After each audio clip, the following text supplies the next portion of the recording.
So I'd like to return you back to Lake Surprise. And I should tell you where these fellows are right now.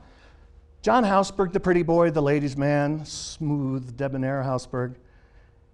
He actually married his first girlfriend, Janet, when they met as a freshman in high school, and he's had a few kids, and they've lived happily ever after. So those talents were completely wasted. He married his first girlfriend.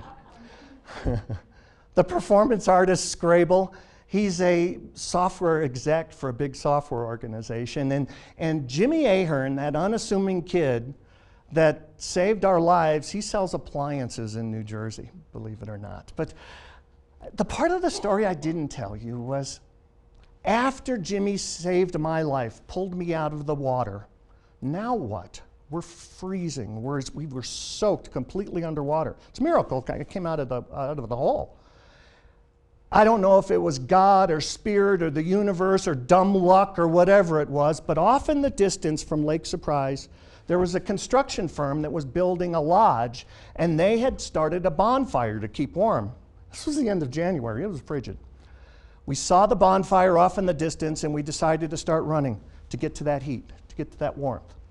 I'm the last guy because I was the first one in, and I'm moving slow, and I just am, what happens, you wouldn't learn this until it ever happened to you, but my clothes started to freeze. My blue jeans became rock solid because I had been in the water, in freezing water. I couldn't go any farther. And eventually I just stopped. My three buddies are running off in the distance. I stopped.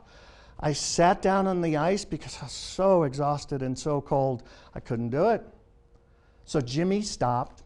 He came back and he grabbed me by my collar and said, "You have to move or you'll die. Get up."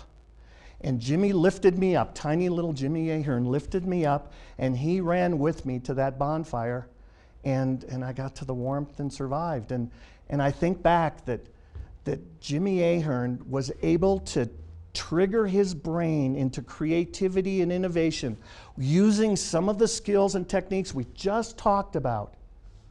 In essence, Jimmy saved my life twice that day.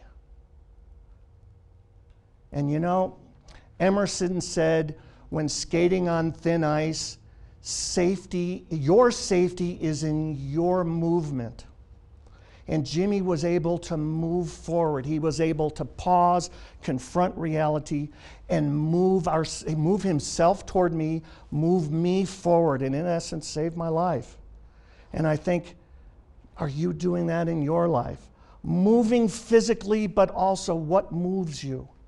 Are you moving emotionally, and how are you moving the people that are relying on you to lead them and lead them with excellence? Thank you very much.